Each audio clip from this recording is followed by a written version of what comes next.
Hello and welcome to our channel Cinescribe. तो दोस्तों आज जो फिल्म हम डिस्क्राइब करने जा रहे हैं वो है फिल्म अनलॉक, जो कि इसी साल 2023 में रिलीज हुई है। This is a south Korean thriller film जिसके डायरेक्टर हैं किम ताए-जून, जो कि इस फिल्म से डायरेक्टोरियल डेब्यू करने जा रहे हैं। तो दोस्तों फिल्म की कहानी शुरू करने से पहले हम आपको इस फिल्म के बारे में कुछ बता देते हैं कि आज की जनरेशन ऐसी आ गई है कि बिना फोन के इंसान का कुछ नहीं है। अलार्म लगाने से लेकर shopping, payment app, message, call, video call, ticket booking, कुछ भी हो तो बस एक क्लिक की दूरी पर मिल जाता है। और यही डिपेंडेंसी इस फिल्म में एक लड़की नामी के लिए जानलेवा बन जाती है। कैसे, आइए जानते हैं। तो फिल्म शुरू होती है 9 जुलाई से। ली नामी नाम की एक लड़की का अलार्म बजता है और उसका नॉर्मल रूटीन शुरू हो जाता है विद फोन, जिसमें वो सॉन्ग चलाती है, अपडेट करती है, इंस्टा पोस्ट, टिकट बुक करती है, फिर लंच ऑर्डर करती है, वीडियो गेम प्ले करती है और ऐसे ही हर किसी की लाइफ शुरू होकर चार्जिंग पर खत्म हो जाती है। राइट। नामी भी खूब मस्ती करके बस से घर जा रही होती है, तभी बस रुकती है और वो अपना फोन बस में भूल जाती है और कोई उस फोन को उठा लेता है और नामी की यही एक बड़ी मिस्टेक थी। तभी नामी का फोन रिंग होता है और जूनयोंग उसकी फ्रेंड से लड़की के रिकॉर्डेड वॉइस में बात करता है कि उसका फोन कहीं गिरा हुआ था और उसने उठा लिया। नामी की फ्रेंड उसके घर जाती है तो वो टेरेस पर पड़ी हुई होती है। उसकी फ्रेंड उसे जगाती है। जूनयोंग अब नामी की धीरे धीरे डिटेल्स निकाल रहा होता है। इधर नामी को पता चलता है उसका फोन गायब हो चुका है। वो काफी डर जाती है। तब फिर से जूनयोंग रिकॉर्डेड वॉइस चलाता है और उसे फोन ले जाने को कहता है। इधर फोन लॉक ओपन नहीं हो रहा होता तो जूनयोंग नामी के फोन की स्क्रीन फोड़ देता है, जिससे उसके अंदर वो हैकिंग वायरस इंस्टॉल कर सके और कैमरा भी। वहीं जूनयोंग इससे पहले भी बहुत सारी हत्याएं करके भागा हुआ और इस बार पुलिस को एक डेड बॉडी मिलती है जंगल में और डिटेक्टिव वू जी मान को प्लांट फूड की बॉटल्स मिलती है जो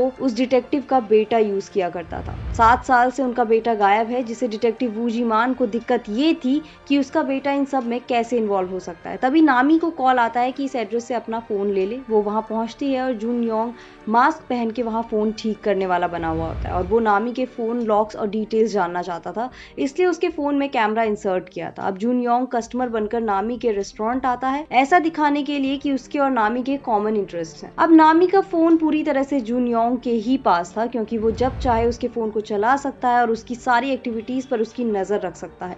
वो कितने बजे उठती है, कहाँ जाती है, किससे मिलती है, यहाँ तक कि उसने उसके घर के सिक्योरिटी लॉक, पासवर्ड सब कुछ पता कर लिया था और उसके लाइक्स डिसलाइक्स भी। अब उसका मेन मोटिव था कि सबसे पहले उसकी लाइफ से उसकी बॉस, उसके डैड और उसकी बेस्ट फ्रेंड को उससे दूर करना। तो कहानी शुरू होती है बॉस से, जहाँ बॉस चुपके से उसका पे रेज करती है, लेकिन वो ये बात बाहर लाने से मना करती है। इधर डिटेक्टिव अपने बेटे जूनयोंग के बारे में अपनी वाइफ के पास जाता है जानने के लिए और प्लांट फूड की बात करता है और उससे पूछता है कि जूनयोंग कहाँ है। इधर जूनयोंग नामी के घर जाकर सब कुछ चेक करता है और यहाँ डिटेक्टिव अपने बेटे के एड्रेस में जाता है, जिसे अभी भी जूनयोंग यूज कर रहा था, और सब कुछ चेक करता है और उसे वहाँ बहुत सारे फोन्स दिखते हैं जिस लड़की का मर्डर किया गया था, उसकी तस्वीरें और अलग अलग बिजनेस कार्ड्स भी, जिससे वो लोगों के इंटरेस्ट के हिसाब से बदलता था। इतने में उसके बेटे का मैसेज आता है और वो डिटेक्टिव को खूब भगाता है और सब एविडेंस लेकर भाग जाता है और नामी से मिलता है, जहाँ नामी के फादर को उस पर शक होने लगता है। जूनयोंग अपना बिजनेस कार्ड देता है डिजिटल सर्विस का, यहाँ तक कि नामी के फादर उसे जूनयोंग से सतर्क रहने को कहते हैं, तो वो चिढ़ जाती है। उसी रात को उसकी बेस्ट फ्रेंड भी आ जाती है उसके साथ रहने के लिए। जूनयोंग नामी के फोन को हैक करके नामी के डैड को एक फाइल डाउनलोड करने को कहता है